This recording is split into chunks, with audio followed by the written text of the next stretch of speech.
Alors, je suis Zita, j'ai 28 ans et je suis actrice. Ma mère est anglaise d'origine jamaïcaine et guyane anglaise. Et mon père est originaire, mes grands-parents, pardon, sont originaires de Reims, donc la Champagne. Et je suis marseillaise, sans accent.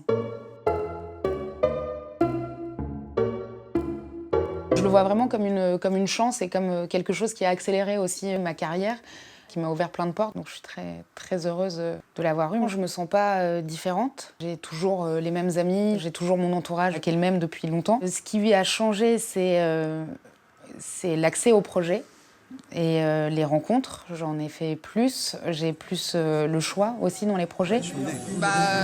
En fait, c'est une cheminée qui marche plus. Mais je vais le poser parce que c'est le seul endroit où j'ai encore de la place. Quand j'ai reçu le César, on a dit la première femme noire à avoir un César. Déjà, je suis métisse, c'est-à-dire qu'il y a toute une partie de ma famille en fait qu'ils ont nié. J'ai trouvé ça extrêmement violent. Non, en tout cas, c'est de faire un peu comme les Anglais font, comme Black Mirror par exemple, où on ne s'interroge pas si la personne est d'origine pakistanaise ou si la personne est noire, si la personne est asiatique ou blanche. Voilà, on se dit, bah oui, c'est des personnages normaux. Il n'y a pas forcément une raison sociale pour expliquer la couleur de peau. On peut avoir un casting très métissé et que ce sera complètement crédible et qu'on n'est pas forcément dans un contexte social très dur si on met un acteur noir. Je trouve ça important, mais bon, je pense comme tous les acteurs de ma génération.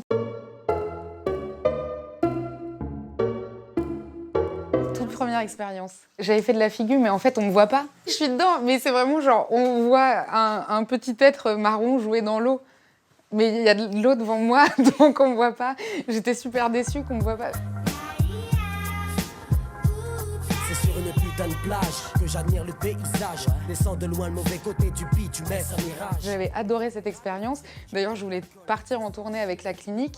J'avais donné des conseils de danse aux filles qui avaient 25 ans et j'avais 8 ans et j'étais non mais tu sais quand tu danses, il faudrait que tu fasses comme ça. Quoi, j'avais l'impression d'être un bébé manager du groupe.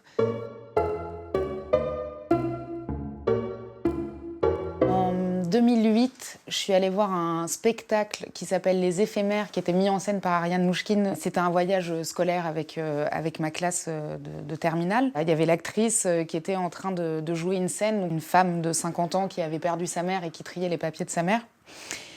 Et dans cette scène, donc, elle commence par trier les papiers et elle dit 2 fois « maman ». Et en fait, toute la salle, tous les spectateurs pleuraient et étaient super émus.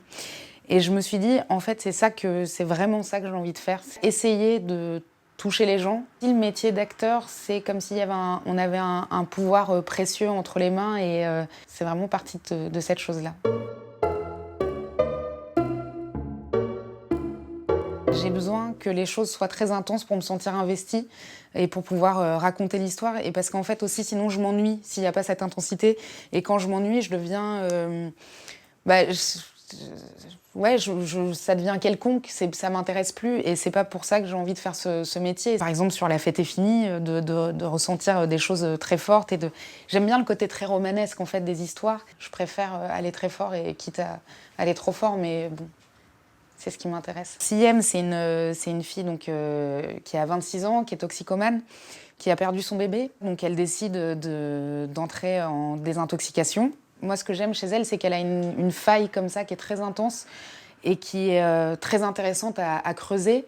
Et après, pour le travailler, voilà, nous, on allait dans des groupes de parole, on a fait pas mal de répétitions. Je crois que c'est une des préparations de films que j'ai préférées parce que quand tu vas dans des groupes de parole rencontrer des personnes qui ont eu cette maladie, qui ont été toxicomanes, en fait, tu as une responsabilité aussi parce que tu vas prendre la voix de ces gens et tu peux incarner en tout cas la voix de ces gens-là. C'est quelque chose qui m'intéresse. Je pense que c'est pour ça aussi que pour l'instant, j'ai choisi des projets qui sont assez ancrés dans le monde d'aujourd'hui, ça me parle.